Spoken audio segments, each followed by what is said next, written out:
Hai sahabat Arke, pernahkah terbayang di benakmu berkomunikasi dengan orang dari waktu yang berbeda denganmu?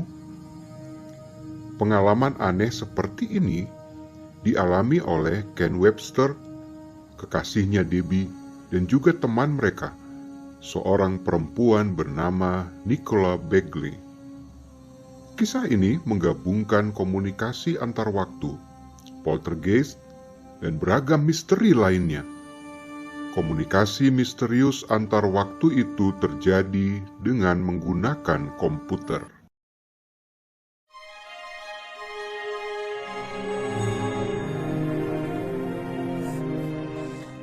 Petualangan mereka berawal di akhir tahun 1984.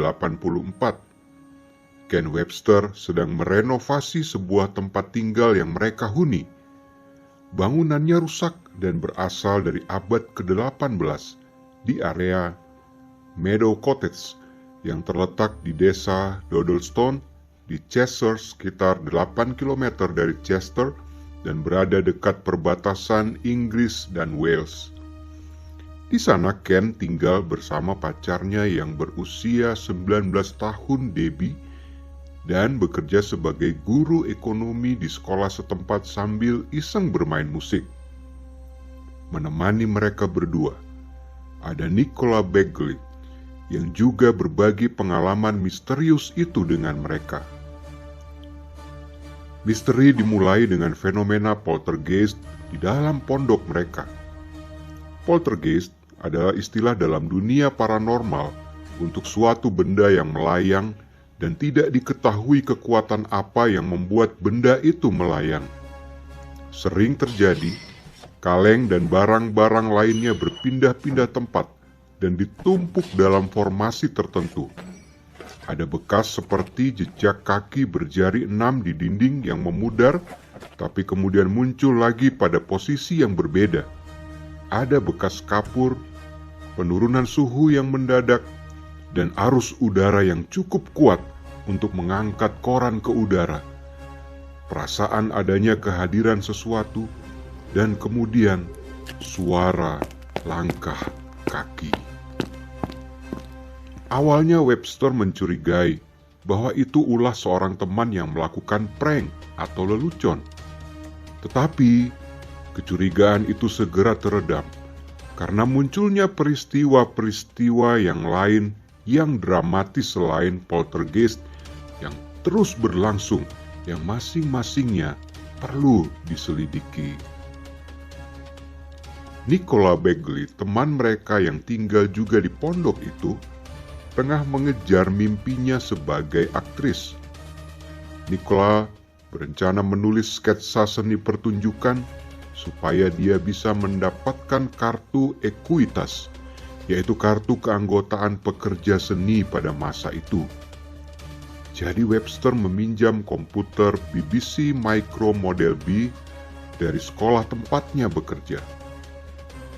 Komputer itu masih menggunakan disket floppy 5/4 inci sebagai media penyimpanannya dan memakai program pengolah kata yang sangat dasar, AdWord, semacam Microsoft Word, tapi khusus digunakan dalam komputer BBC Micro.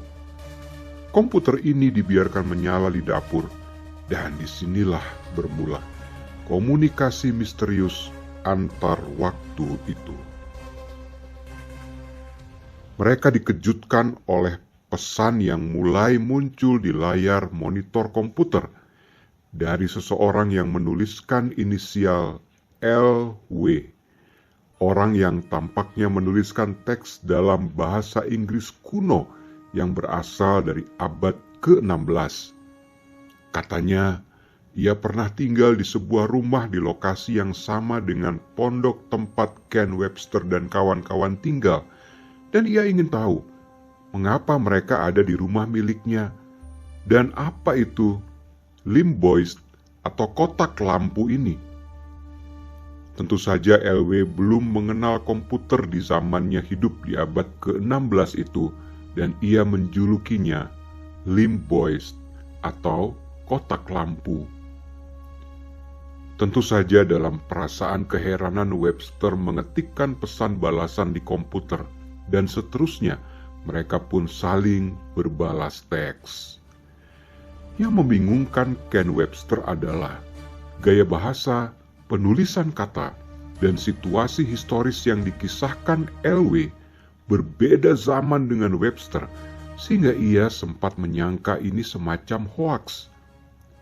Tetapi, melalui komunikasi yang intens, tabir menyeruak perlahan bagi mereka.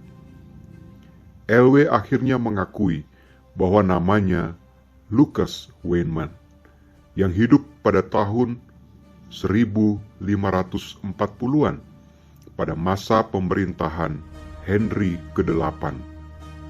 Korespondensi tersebut menghasilkan perasaan dekat timbal balik yang mendalam antara Lukas dan penghuni rumahnya di abad ke-20 itu. Komunikasi itu sebenarnya tidak seimbang, karena si Lukas memiliki akses langsung ke pondok tahun 1980-an itu, yang membuatnya sampai batas tertentu mampu melihat apa yang terjadi, sementara Webster dan kawan-kawan tidak memperoleh kemampuan itu. Situasi semakin rumit setelah Debbie mendengarkan suara ketukan, tarikan rambut, tekanan fisik, dan merasakan kehadiran sesuatu yang nyata saat ia sendirian di pondok, dan Debbie pun mulai memimpikan Lukas. Peristiwa yang dialaminya terstruktur dengan baik, rasanya lebih nyata daripada mimpi, di mana dia serasa melakukan perjalanan ke masa lalu, berinteraksi dengan Lukas yang menumbuhkan benih keakraban di antara mereka berdua. Komunikasi mereka dengan Lukas sempat terhenti sampai suatu ketika Webster dan Debbie mendapat pesan dari seorang yang mengaku teman Lukas yang memberitahu mereka bahwa Lukas bermasalah dengan pihak berwenang karena kotak lampu, yaitu komputer itu, yang pada zaman abad ke-16 dianggap jahat. Pemerintah di masa Lukas menuduhkan tudingan sihir dengan ancaman penjara. Mereka juga akhirnya mengetahui bahwa Lukas bukanlah nama sebenarnya, dan nama aslinya adalah Thomas Harden atau Howarden. Ketika Lukas akhirnya dibebaskan, ia kembali ke rumah dan melanjutkan kontaknya dengan Webster. Namun, dia merasa khawatir tentang apa yang mungkin menimpanya. Sahabat Arke, kalau kamu merasa pengalaman Ken Webster dan kawan-kawan yang berkomunikasi dengan seseorang dari masa lalu ini aneh, tunggu dulu. Hal yang terjadi selanjutnya akan memperumit kisah ini.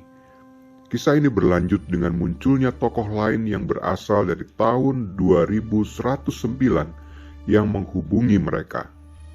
Tadinya Lukas mengira bahwa Webster dan Debbie berasal dari tahun 2109 karena 2109 lah yang telah memberinya kotak lampu atau komputer itu.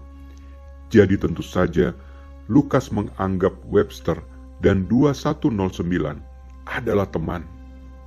Selain percakapan 3 arah, dalam beberapa pesan kepada Webster, Lukas menggunakan arang di atas kertas dan kapur untuk menghindari campur tangan 2109 di antara komunikasi antara Webster dan Lukas.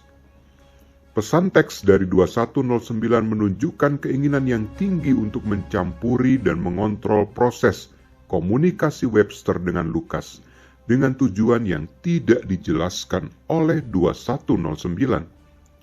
Ini membuat Webster tidak mempercayai motif 2109, terutama ketika dia menyadari bahwa 2109 telah mengubah beberapa pesan yang Lukas berikan kepadanya. 2109 sempat menjadi sangat kesal karena Webster telah mengetahui nama asli Lukas, yaitu Thomas Harden, dan memaksa Webster agar berhenti mengganggu eksperimen mereka.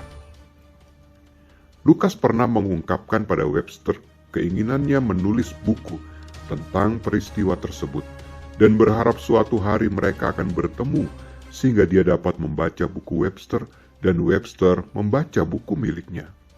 Lukas atau Thomas Harden kemudian tidak pernah terdengar lagi.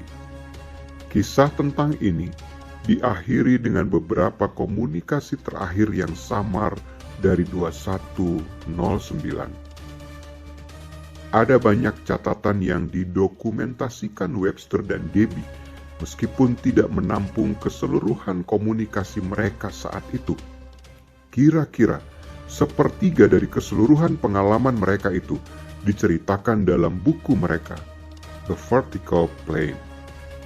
Webster dan Davy juga sempat melibatkan berbagai peneliti dari bermacam disiplin ilmu untuk meneliti catatan mereka, tapi sayangnya mereka gagal membuat kesimpulan yang memuaskan tentang fenomena itu. Jadi sahabat Arke, apakah ini fakta realitas misterius yang terdokumentasikan dalam sebuah buku berjudul The Vertical Plane, ataukah sekedar hoaks yang sengaja dibuat di tahun 1980-an? Atau penulis hanya berniat membuat karya novel fiksi yang kemudian terlanjur dipercaya banyak orang sebagai fakta, sehingga penulisnya malu mengakuinya sebagai fiksi? Keputusannya ada di tangan sahabat Arke. Sampai di sini kisah ini. Kita akan berjumpa dalam kisah menarik lainnya. Subscribe, like, dan aktifkan notifikasi agar tidak ketinggalan kisah lainnya. Sampai jumpa lagi, sahabat Arke.